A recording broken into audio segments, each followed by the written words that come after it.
गायों को कितना संभालना मुश्किल होता है, कितने सेवक लगे होंगे, कितना चारा पानी खर्चा होता होगा, भूसा आता होगा।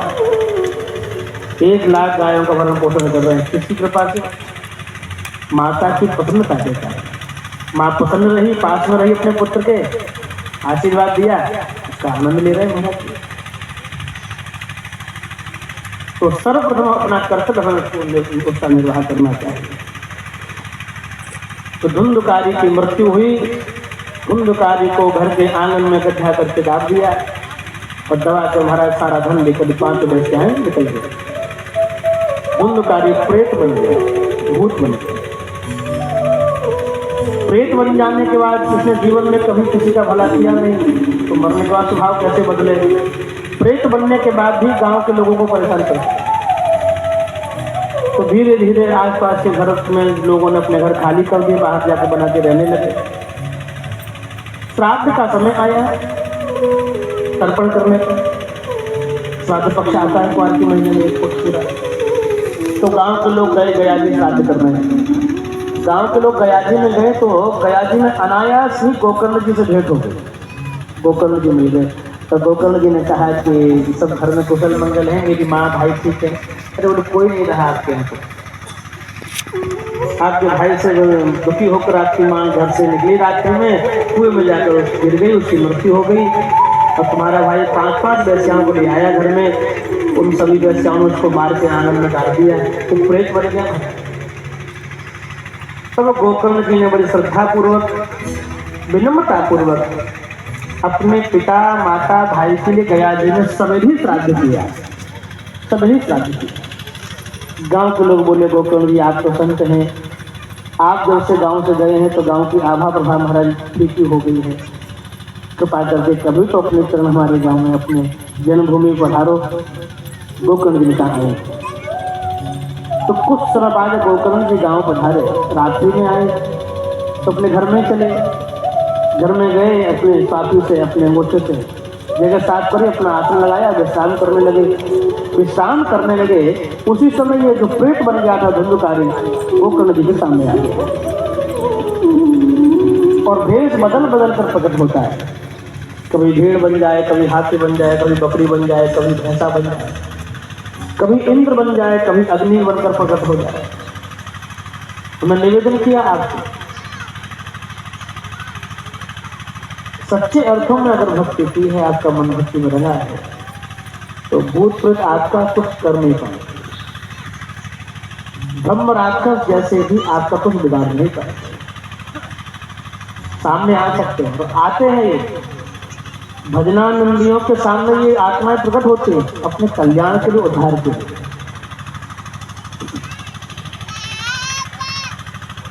तो गोकर्ण जी के सामने प्रकट हो गया धुंधकारी। बार बार महाराज भेष बदल कर आए तो गोकर्ण जी समझ गए कोई दुर्गति को प्राप्त हुई जीवात्मा है, तो अपने हाथ में जल लिया और गायत्री मंत्र से अभिमंत्रित किया उस जल को, और जल लेकर उस पर फेंका और साधन किया। तो कहा कि आप कौन हैं, क्यों परेशान कर रहे हैं? तो उसने कहा अहम भ्राता स्वदीयोऽस्मि धुंधकारी नामतः स्वकीयेनैव दोषेण ब्रह्मत्वम् आश्रितं मया। मैं आपका भाई धुंधकारी हूँ, अपने दोष के कारण ही मेरी यह दुर्गति हुई है। ब्राह्मण जैसे भविष्य कुल में जन्म लिया, मनुष्य बना, पिता आप जैसे घर में जन्मा, फिर भी अपने धर्म का पालन न किया, अपने माता पिता की सेवा नहीं की, आपको भी कभी प्रसन्नता का कारण मैंने नहीं दिया, सदा मैंने सबको दुख पहुंचाया। इसी का कारण है कि मुझे इस दुर्गति में आना पड़ा। तो गोकर्ण जी ने कहा हमने तो आपके लिए गयाजी में श्राद्ध कर दिया, आपको तो मुक्त हो जाना चाहिए इस योनि से। तो ये प्रेत कहता है 1 नहीं 2 नहीं, सैकड़ों गयाजी में श्राद्ध कर दीजिए, लेकिन मेरी मुक्ति नहीं होगी। गोकर्ण जी विचार करने लगे किसी भी प्रेत योनि में अगर हमारे पूर्वज हैं और उसके परिवार का कोई बालक अथवा व्यक्ति गया जी में सभी श्रद्धा पूर्वक तर्पण करता है, श्राद्ध करता है, तो वो दुर्गति से मुक्त हो जाता है। लेकिन ये कहता है कि एक नहीं, दो नहीं, सैकड़ों कर दो तब भी हमारी मुक्ति नहीं होगी, नहीं होगी। इसने जीवन में अपने मानवोचित कर्म नहीं किया, जैसे समाज में किसी को सुख नहीं पहुंचाया, माता पिता को सुख नहीं पहुंचाया, उसकी कभी मुक्ति नहीं होगी, श्राद्ध से भी नहीं होगी। तो गोकर्ण जी ने कहा तो ठीक है, सुबह होने दो तब कुछ विचार करेंगे, अभी थोड़ा विश्राम कर लेंगे। तो धुंधकारी चला गया, गोकर्ण जी ने विश्राम किया, ब्रह्म मुहूर्त में जगह स्नान ध्यान करके संध्या वंदन कर लिया। गांव के लोगों को पता लगा गोकर्ण जी पधारे हैं, तो सब स्वागत करने के लिए आए, आदर सत्कार करने के लिए आए। तब गोकर्ण जी को चिंतित देखा गांव वालों ने, तो गांव वालों ने पूछा कि गोकर्ण जी आप तो महात्मा हैं, क्यों चिंतित हैं? अरे बोले, आपने कहा था धुंधकारी पेट बन गया है और आपके सामने ही मैंने गया जी में श्राद्ध किया था, लेकिन वो मुक्त नहीं हुआ। तो आप लोग बताओ उसकी मुक्ति के लिए हम क्या करें? तो गांव के लोग बोले, महाराज जी आप संत हैं, आपसे ज्यादा हम कुछ जानते नहीं, आप ही कुछ विचार करो। तब गोकर्ण जी ने अपने जीवन का संकल्प किया। कैसा संकल्प लिया जीवन में? गायत्री मंत्र के उपासक है, संध्या वंदन करते, त्रिकाल संध्या करते। त्रिकाल संध्या सबको करनी चाहिए, ब्राह्मण क्षत्रिय वैश्य 3 वर्णों को। त्रिकाल संध्या में तो 2 समय की संध्या करें, सवेरे और संध्या, शाम की भी न करे तो सुबह की तो अवश्य ही गायत्री जप करें। और गायत्री मंत्र को जपने की बहुत विधि है, यदि उतना नहीं होता है तो महाराज आचमन करके गुरुदेव भगवान का स्मरण करके फिर जब करिए, कोई नहीं, इसमें कोई बुराई नहीं, जब अवश्य करना चाहिए। तो सभी मंत्रों का मूल, सभी साधनाओं का मूल गायत्री है, तो वेद माता गायत्री है। बिना आधार के महाराज वृक्ष नहीं खड़ा होगा, शाखा नहीं महाराज पड़ते हैं। तो गोकर्ण जी ने आत्म जल लिया, संकल्प किया कि हे सूर्य नारायण भगवान, अगर मैंने जीवन में निस्वार्थ भाव से अपने धर्म का पालन किया है, गायत्री मंत्र जपा है, आप मुझे दिशा निर्देश दें। ऐसा हमारा संकल्प लिया तो सामने सूर्य भगवान प्रकट हो गए। बोले सूर्य नारायण भगवान की। तुभ्यं नमो जगत्साक्षं दूह में मुक्त हेतुकम तत्वा दूरता सूर्य शतवृत्तिं विभासता। भगवान सूर्य से निवेदन किया। तब भगवान सूर्य ने कहा, हे गोकर्ण जी, अपने भाई की मुक्ति करना चाहते हो तो आप सप्ताह विधि से श्रीमद् भागवत का पालन करें। श्रीमद्भागवतां मुक्ति सप्ताहं वाचनं कुरु। तब गोकर्ण जी ने भगवान सूर्य का निवेदन स्वीकार किया और एक ब्राह्मण को अपने भाई धुंधकारी के प्रति उनको मुख्य यजमान बनाया और कथा कहना प्रारंभ किया। गांव के लोग भी सुनने आए। और धुंधकारी वायु प्रधान है उसका शरीर, तो धुंधकारी महाराज इधर वायु का झोंका आता उधर भागना पड़ता है। क्या करे, कैसे कथा सुने? तो पास में एक बांस खड़ा था जिसमें साथ ही गाते रही होंगी। वो बांस में आकर बैठ गया, कथा सुनी उसने। पहले भूख के प्यासे रहकर कथा सुनी। पहले दिन की कथा विश्राम हुई, तुम्हारे बांस की एक गांठ कटती। दूसरे दिन की कथा विश्राम हुई तो दूसरी गांठ कटती। ऐसे 7 दिन कथा जो उसने सुनी तो 700 गांठें कटती। तो 700 गांठें कटती। उसके बाद धुंधकारी उस योनि से मुक्त हो गया और भगवान जैसा सदृश रूप प्राप्त कर लिया। और सुंदर महाराज कैसा वर्णन यहाँ कर रहे हैं व्यास भगवान। दिव्य रूप धरो जातस् तुलसी राम मंडितः पीतवासा घनश्यामो मुकुटी कुंडलान्वितः। जैसे भगवान श्याम सुंदर का स्वरूप है, मुकुट है, चंद्रिका है, पीताम्बर है, चतुर्भुज है, तुलसी की माला है, बनमाला है, ऐसा ही सुंदर स्वरूप लेकर प्रकट हो गया। बोले भागवत भगवान की। गोकर्ण जी को प्रणाम किया। गोकर्ण जी बोले, ये देवता कहाँ से आ गया कथा में? कहा भैया कौन है आप? तो कहा कि पया हम मोची तो बंधो कृपया प्रेत तस्मन। आपका ही भाई धुंधकारी हूँ।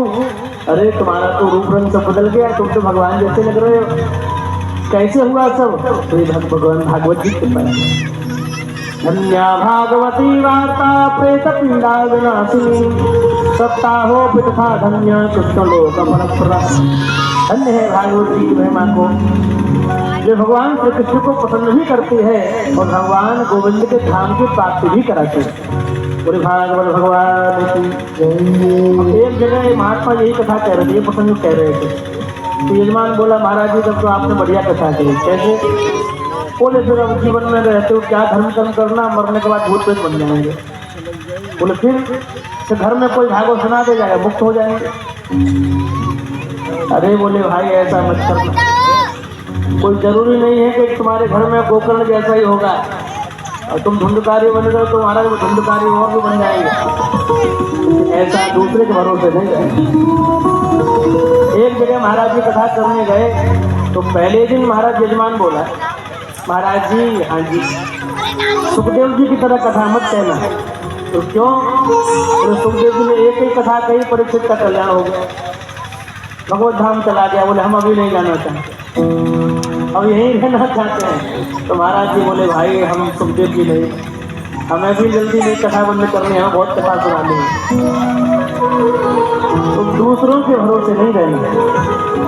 हम चाहे जैसा जीवन जिए, हमारे घर में कोई बालक बढ़िया होगा वो हमारा उद्धार कर देगा, आवश्यक नहीं, जरूरी नहीं। अपना उद्धार स्वयं करना है, अपना कल्याण स्वयं करना है।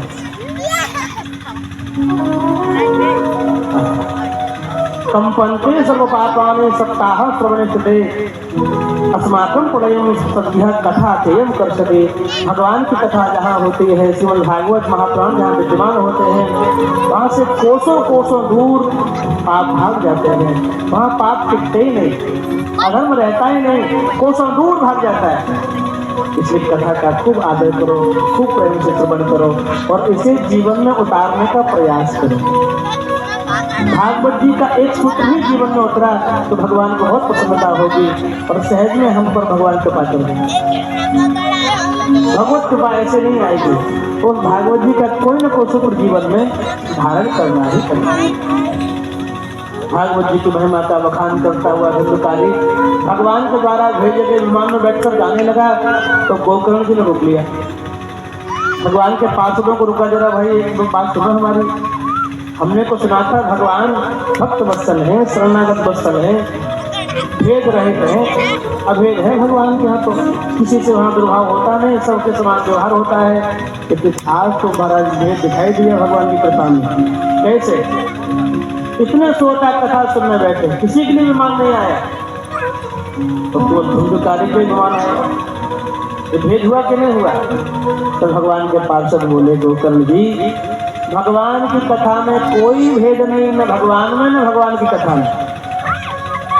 आप ही कहते हो भगवान और भगवान की कथा कल्प वृक्ष है, कल्पद्रुम है, इच्छापूर्ण भगवान है। इस संकल्प को लेकर आप भगवान का आश्रय लेंगे, भगवान की कथा सुनेंगे, भगवान की कथा वही संकल्प की पूर्ति करेगी। एक हमारे वृंदावन के बहुत बड़े आचार्य शास्त्री जी थे, पुराणाचार्य जिनको कहा जाता था, श्रीनाथ शास्त्री जी। एक दिन गिरिराज जी गए और श्री पंडित श्री गया प्रसाद जी के पास जाकर उन्होंने निवेदन किया। बोले भगवान हमने सुना है कि श्रीमद् भागवत कहने सुनने से भगवान की प्राप्ति होती है, तो हमारा तो जीवन बीत चला कथा कहते कहते, स्वप्न में भी दर्शन नहीं हुआ। तो पंडित जी थोड़ी देर मौन रहे और फिर बोले शास्त्री जी आपने जो संकल्प लेकर भगवान की कथा शुरू करी थी, भाषा बोलते तो शास्त्री जी आपने जो संकल्प लेकर भगवान की कथा कहना शुरू करे हो, का वह संकल्प में कोई कमी रह गई है? तो शास्त्री जी बोले महाराज जी ना।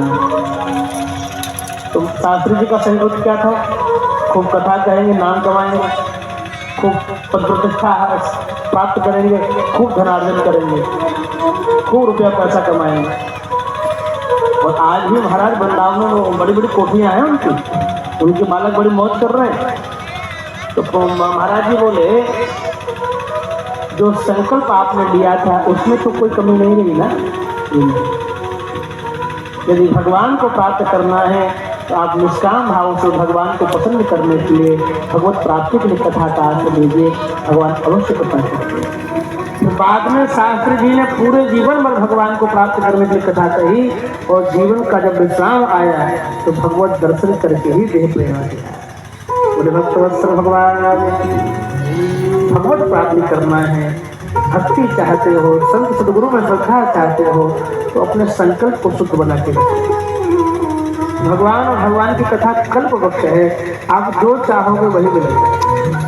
जो ना छोड़ दो बच्चा।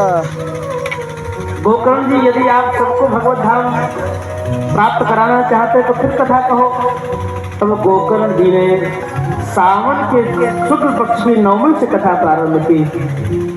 ऐसी कथा हुई श्रीमद् भागवत में पद्म पुराण में वर्णन है ये महात्म्य में कि भगवान राम जब अपने अयोध्या से साकेत के लिए प्रस्थान कर रहे हैं तो समस्त अयोध्यावासी भगवान के साथ प्रस्थान कर रहे हैं। अयोध्या जी में कोई शेष रह नहीं गया, सब भगवान के साथ पधार गए। वैसे ही आज गोकर्ण जी ने जब कथा कही और कथा विश्राम हुई तो हमारे मनुष्यों की बात नहीं, कीट पतंग पशु पक्षी वृक्षों के लिए विमान आकाश मंडल में विमान घूमने लगे। बोले भक्तवत्सल भगवान की।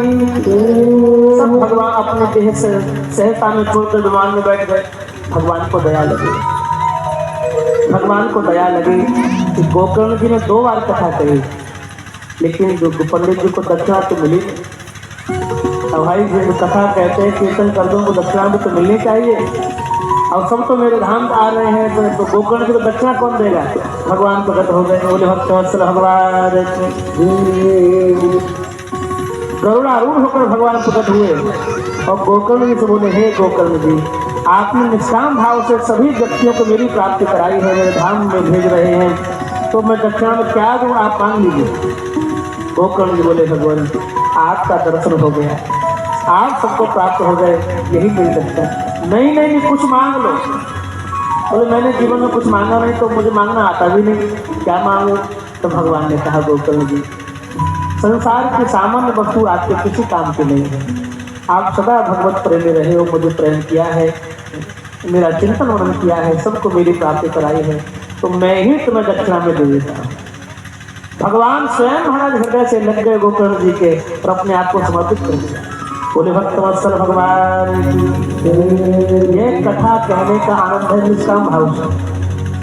निष्काम भाव से सभी व्यक्तियों को भगवान की भक्ति प्राप्त हो, सभी के मन में श्रद्धा का जन्म हो। इस प्रकार कथा कहोगे तो भगवान अवश्य तुम्हें कृपा करें, अवश्य अपनाएंगे।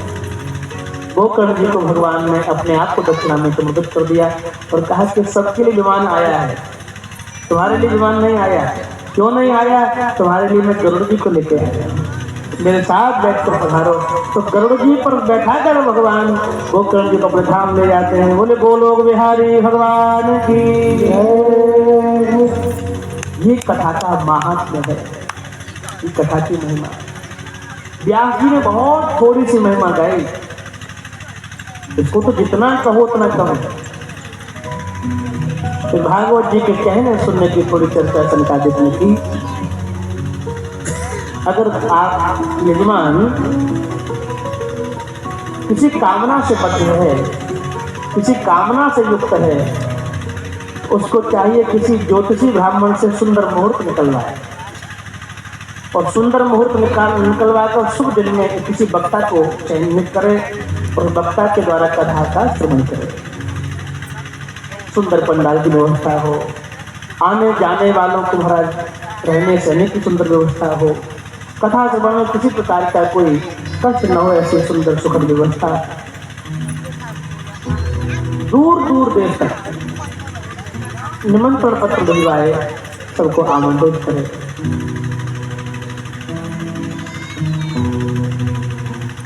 और कहा अगर हमारा श्रोता निष्काम है तो उसको किसी प्रकार के मुहूर्त की दिन की महीने की आवश्यकता नहीं। वो जब चाहे तो भगवान की कथा सुन सकता है, कह सकता है। विनानाम नियमो नास्ति सर्वदा श्रवणं मतम्। लेकिन वक्ता कैसा होना चाहिए, ध्यान रखना। विरक्तो वैष्णवो विप्रो वेद शास्त्र विशुद्धिकृत दृष्टांत कुशलो धीरो वक्ता कार्योते निष्ठिहा। वक्ता का लक्षण बताया, वक्ता विरक्त हो, वैष्णव हो, विप्र हो, वेद शास्त्रों का विशुद्धिकरण करना जानता हो, अर्थात व्याकरण शास्त्र में जिसकी गति हो। तो कभी कभी क्या होता है कि प्रेस में ग्रंथ को छापते समय कहीं कोई त्रुटि रह जाती है, और मंत्र में छपने में कहीं त्रुटि हो गई और जैसा उसमें छप गया वैसा अगर बोलोगे तो अशुद्ध हो जाएगा। तो समझने वाला हो, जानने वाला हो, कहीं गलत छप गया तो उसको शुद्धिकरण करके उसका उच्चारण करके तब निवेदन करे। कठिन से कठिन विषय को सरल से सरल उदाहरण देकर समझा सके। और अत्यंत वक्ता को निष्क्रिय होना चाहिए। निष्क्रिय का अर्थ क्या है? मान सम्मान से भी रहित होना चाहिए वक्ता को। मान सम्मान से रहित होकर वक्ता कथा कहेगा, तभी वो भक्ति से सनी हुई कथा कह पाएगा, भक्ति से संलिप्त कथा आपके सामने निवेदन कर पाएगा। अगर मान सम्मान की इच्छा रहेगी तो कथा के माध्यम से वो अपनी बात कह देगा। जो अपनी बात कह देना कथा में दोष होता है। अपनी बात न कहे